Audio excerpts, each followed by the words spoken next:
আমাদের রতুয়া হসপিটালে কোথায় আউটডোর আছে, কোথায় এমার্জেন্সি রুম আছে, কোথায় কফ পরীক্ষা করবে, কোথায় এমার্জেন্সি ডাক্তার পাবে, সবকিছু বলবো এই ভিডিওর মাধ্যমে। তো চলো ভিডিওটা শুরু করা যাক। তো তোমরা দেখতেই পাচ্ছ এইটা হচ্ছে রতুয়া হসপিটালের আউটডোর।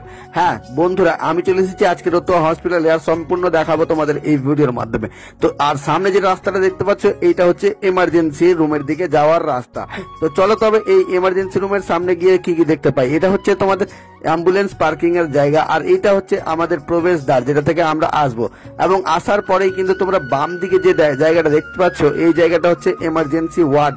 হ্যাঁ বন্ধুরা, যেটা প্রেগনেন্সি বা আরো অন্য কিছু যাবতীয় সমস্যার জন্য যে এমার্জেন্সি কেসগুলো হয় সেটা এখানেই দেখা হয়।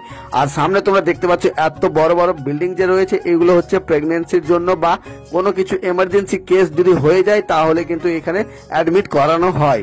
আর সামনে তোমরা দেখতে পাচ্ছ যে ঘরটা রয়েছে, এই যে এই ঘরটা রয়েছে এমার্জেন্সি রুম। এখানে কিন্তু সবসময় ডাক্তারবাবুকে পেয়ে যাবে। যদি কোনো অসুবিধা হয় এটাই হচ্ছে এমার্জেন্সি রুম। কোনো সমস্যা হতে গেলেই কিন্তু এমার্জেন্সি রুমে ঝটপট করে নিয়ে আসতে হয়ে যায়।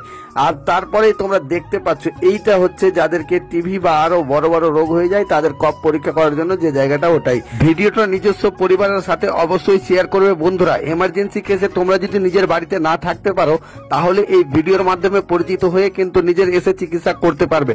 আর এইগুলো হচ্ছে ডাক্তারদের থাকার জায়গা।